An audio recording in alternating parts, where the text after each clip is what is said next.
नमस्कार दोस्तों, तो आज की इस वीडियो में आपका स्वागत है। यदि आप भी हमारे इस चैनल में नए हैं तो चैनल को सब्सक्राइब करना ना भूलें। तो चलिए आज की इस वीडियो में हम चर्चा करते हैं मौलिक अधिकार के बारे में। तो इस वीडियो में हम मौलिक अधिकार से रिलेटेड संपूर्ण जानकारी को आपको पास शेयर करेंगे ताकि आप आने वाले किसी भी एग्ज़ाम में अच्छे से अच्छे नंबर को ला सकें और मौलिक अधिकार के बारे में आपके दिलो दिमाग में यह बात छप सके कि आखिर मौलिक अधिकार क्या है और इनका क्या महत्व है। तो चलिए वीडियो को शुरू करते हैं। मौलिक अधिकार। मौलिक भारत में मौलिक अधिकार जिसे हम मौलिक अधिकार को हम फंडामेंटल राइट्स के नाम से जानते हैं। भारत में मौलिक अधिकार नागरिकों को लोकतंत्र और स्वतंत्रता का अनुभव करने के लिए दिए गए संवैधानिक अधिकार है। यह अधिकार भारतीय संविधान के भाग 3 अनुच्छेद 12 से 35 में शामिल है और यह सुनिश्चित करते हैं कि प्रत्येक व्यक्ति को न्याय, स्वतंत्रता और समानता प्राप्ति हो। दोस्तों मतलब इसमें कहा जाता है कि फंडामेंटल्स जो राइट्स है वो भाग 3 में अनुच्छेद 12 से 35 तक है। ठीक है, आगे हम उनके महत्व के बारे में हम पढ़ते हैं। तो मौलिक अधिकार भारत के नागरिकों के लिए बहुत ही महत्वपूर्ण है क्योंकि ये लोकतंत्र की आधारशिला है और नागरिकों को स्वतंत्रता और समानता प्रदान करते हैं। ये सरकार की शक्ति को सीमित करते हैं ताकि नागरिकों को शोषण न हो। ये भारत के सभी लोगों को एक समान दर्जा देने की गारंटी देते हैं। ये लोगों को न्याय दिलाने के में मदद करते हैं और अगर सरकार या कोई व्यक्ति इनके खिलाफ जाता है तो न्यायालय में मुकदमा किया जा सकता है। मौलिक अधिकारों की ऐतिहासिक पृष्ठभूमि के बारे में हम जानने का प्रयास करते हैं कि मौलिक अधिकारों की अवधारणा ब्रिटेन, अमेरिका और फ्रांस जैसे देशों से प्रेरित है। अमेरिका का बिल ऑफ राइट्स 1789 अमेरिका ने अपने नागरिकों के लिए मूलभूत अधिकारों की गारंटी दी थी। फ्रांस की क्रांति 1789 स्वतंत्रता, समानता और बंधुत्व की अवधारणा को मजबूत किया। भारत स्वतंत्रता संग्राम ब्रिटिश शासन के दौरान भारतीयों को मौलिक अधिकार नहीं दिए गए थे, जिस कारण 1947 को स्वतंत्रता के बाद इन्हें संविधान में शामिल किया गया।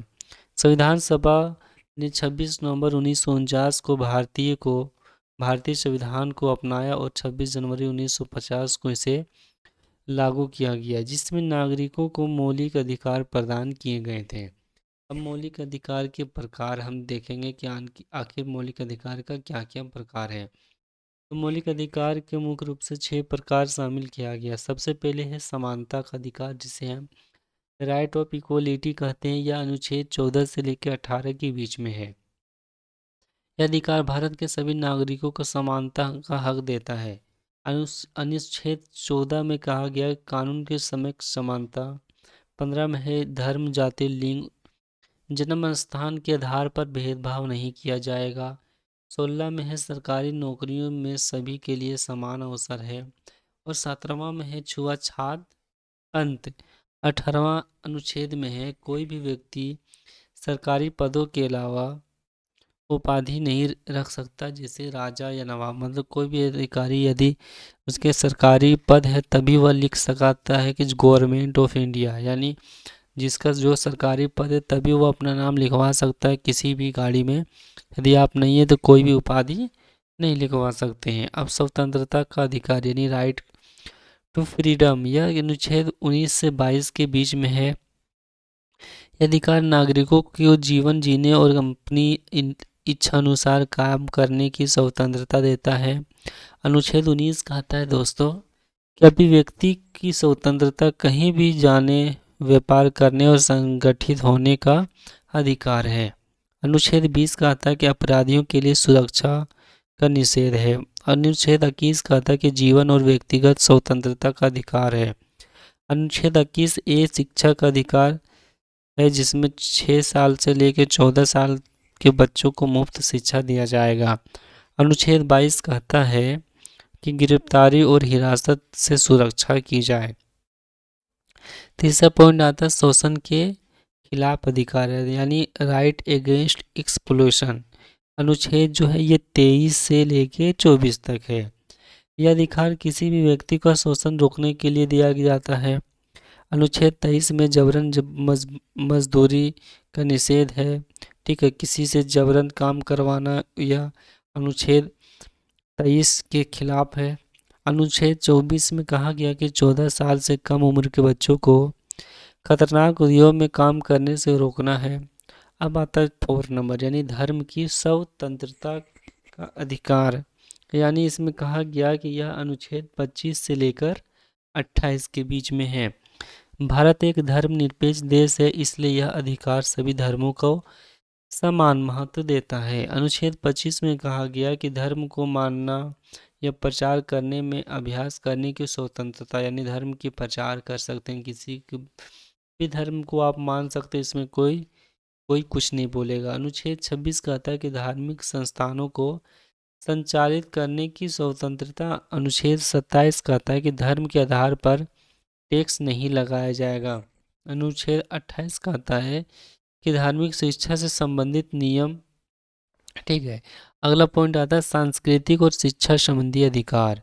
यह अधिकार जो है 29 से लेकर 30 तक है, यानी इसमें 2 अधिकार है, अनुच्छेद है। पहला क्या है, तो किसी भी समुदाय की भाषा, लिपि और संस्कृति को सुरक्षित रखने का अधिकार है। किसी भी लोगों को वहाँ की भाषा, लिपि और संस्कृति को सुरक्षित रखने का अधिकार है। 19 अनुच्छेद 30 में कहता है कि अल्पसंख्यकों को अपने शैक्षणिक संस्थान स्थापित करने और संचालित करने का अधिकार है। छठा क्या होता है दोस्तों, तो छठा में है संवैधानिक उपचारों का अधिकार यानी राइट टू कॉन्स्टिट्यूशनल रेमेडीज। अनुच्छेद 32 में अगर कोई भी नागरिक के मौलिक अधिकारों का उल्लंघन करता है तो वह सीधे सुप्रीम कोर्ट या हाई कोर्ट में जा सकता है। अनुच्छेद 32 कहता है दोस्तों कि संविधान की आत्मा माना जाता है, संविधान की आत्मा माना जाता है। डॉक्टर भीमराव अंबेडकर ने इसे मौलिक अधिकारों का संरक्षक कहा है। इस अधिकार के तहत एबीज कॉर्पस मैंडामस प्रोहिबिटन सर्टियोटरी और जैसे और नाम जो है जिसे रीट जारी कर सकता है। अब मौलिक अधिकारों में संशोधन के बारे में हम कुछ चर्चा करते हैं। तो 44वां संविधान संशोधन 1978 में संपत्ति के अधिकार को मौलिक अधिकार से कानूनी रूप से हटा दिया गया और इसे अनुच्छेद 300A में शामिल कर दिया गया। 86वें संविधान संशोधन 2002 में शिक्षा का अधिकार जो था वो अनुच्छेद 21A में जोड़ दिया गया। अब आता है मौलिक अधिकारों और DSP में अंतर क्या, ये आपको बताना है दोस्तों। निष्कर्ष क्या निकलता है कि मौलिक अधिकार नागरिकों को स्वतंत्रता, समानता और न्याय और सुरक्षा प्रदान करते हैं। ये अधिकार हमारे लोकतंत्र के महत्वपूर्ण स्तंभ है और नागरिक को सरकार या किसी अन्य शक्ति से बचाने का काम करते हैं। संविधान निर्माताओं ने इन्हें इन्हीं शक्ति दी कि अगर सरकार भी इनके खिलाफ कुछ करती है तो व्यक्ति न्यायालय की शरण में जा सकता है। इसी वजह से भारत में लोकतंत्र मजबूत बना हुआ है। तो दोस्तों आज की वीडियो बस इतना ही है। इस वीडियो में हमने बहुत चीज़ सीखा। यदि इतना वीडियो में इतना चीज़ आपके दिमाग में छप जाए तो आप किसी भी एग्ज़ाम को फाइट कर सकते हैं। तो आज की वीडियो बस इतना ही है। यदि वीडियो पसंद आए तो लाइक और चैनल को सब्सक्राइब करना ना भूलें। धन्यवाद।